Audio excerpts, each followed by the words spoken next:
avec Diamane, c'est venu comment? Y'en a fil, y'en a dem vers moi, wala mon ñëw vers yéen. Qu'est-ce qui s'est passé? Voilà, Diamane, je pense que mënuñu ko sax remercier assez, hein, vraiment. C'est venu naturellement. Dañoo toog un jour rek mu envoyé ko sunu manager Merou, ñu ngi koy nuyu au passage. Benn vocal, nañu vocal bi ñuy dégg dëkk bi yëngu. Et tout de suite, on nous accrochait aussi mélodie. Donc on s'est dit ça c'est nice, hein, on va le faire. Après quelques temps, on est parti en studio. C'est un studio que le Bind de Lep. On a fait toute la musique avec Gus aussi. Nous avons aussi si beat. C'était venu vraiment naturellement. Et parce que je dis que artiste, nga def sa son, xalaat ko. Amul kenn Sénégal bari na artiste mais ñun la xalaatoon pour ñu def ko parce que ñun la gis na ñun ñoo ko mën a interpréter.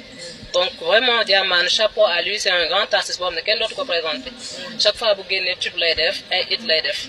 Donc lui aussi c'est un preuve que c'est un grand talent boo xamante ne Sénégalais war nañ ko gën a delloo njukkal. Voilà. Est-ce que c'était facile de travailler avec lui, Khadija, par rapport à la technique bi, parce que gis nañ technique d'écriture, mais aussi gis nañ tamit ci côté harmonie, arrangement. Ça a été facile au studio bi ngeen nekkee di toog son bi? Oui, carrément, comme dit Maria, je pense que ça a été très très naturel parce que Diamane déjà c'est un artiste qu'on respecte, qui a beaucoup de talent. Et voilà, il nous a fait cette suggestion de poser sur ce morceau-là. Nous sentis qu'aussitôt.